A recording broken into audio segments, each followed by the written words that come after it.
இப்போ நம்ம பொதுவாக என்ன பிரச்சனை அப்படின்னா, சில பக்கம் என்ன நடக்குதுன்னா, பண்ணை வாடகை கூடாது பெரிய பிரச்சனையாக வந்து முடியுது. பண்ணையை வாடகை கூற மாதிரி அந்த கம்பெனி இருக்கிற மேனேஜர் சூப்பர்வைசர் பண்ணி விட்டுறோம் சில பணக்கார இருக்கு. அதே நம்மளுக்கு தெரியறதில்ல.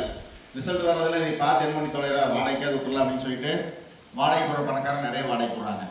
வாடகை கூடுறது யார் பிடிக்கிறா அப்படின்னா, கம்பெனியில் வேலை பார்க்குறவங்களே, அவங்களோட மாமன் மச்சான் சொந்த வந்தா அண்ணன் தம்பி ஏதோ ரெண்டை வச்சுட்டு கம்பெனியில் வேலை பார்க்குறவங்களே வாடகை கூற பண்ணை பிடிச்சி நடத்திட்டு இருக்கவங்களுக்கு தெரியுமா? நடத்திட்டு இருக்க சம்பவம் நம்ம ஏரியா நடக்குது. ஏங்க சூப்பர் நடக்குங்களா? நடக்குது, நிறைய பக்கம் நடக்குது. சூப்பர்வைசரா முடிச்சிருக்காங்க. சூப்பர்வைசர் ஏன் முடிக்கிறான்? பண்ணை அந்த பண்ணை எப்படி கழிச்சுட்டான்னு பாத்தீங்கன்னா, முதல்ல அந்த பணக்காரன் தொழில் பண்றதுக்கு இல்லாம டார்ச்சர் அவன் கொடுக்குறான். ரிசல்ட் வரலைன்னு டார்ச்சர் கொடுத்து அந்த பணக்காரன் இந்த பொழப்பு நம்மளுக்கு தேவையா அப்படின்னு சொல்லிட்டு விட்டு போட்டு பண்ணை வாடகை கூறாரு. பண்ணை வாடகை கூறக்கு யார் தூதுவரை? இவர் தான் தூது. இவன் என்ன பண்றான்?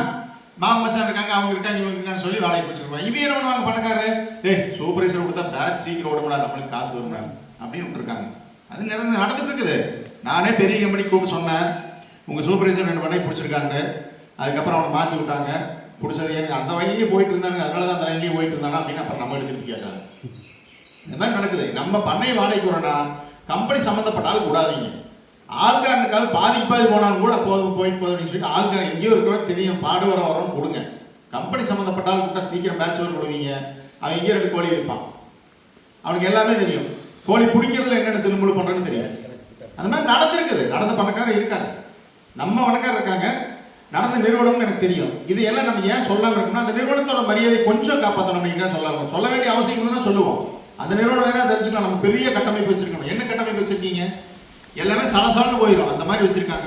ஒவ்வொரு கம்பெனிக்குள்ளேயும் இருக்கிற பிரச்சனைகளை நம்ம பேச ஆரம்பிச்சோம்னா நிறைய இருக்குது. அந்த கம்பெனிக்கு ஊழியர்கள் தான் அந்த கம்பெனியோட மிகப்பெரிய பலவீனமே.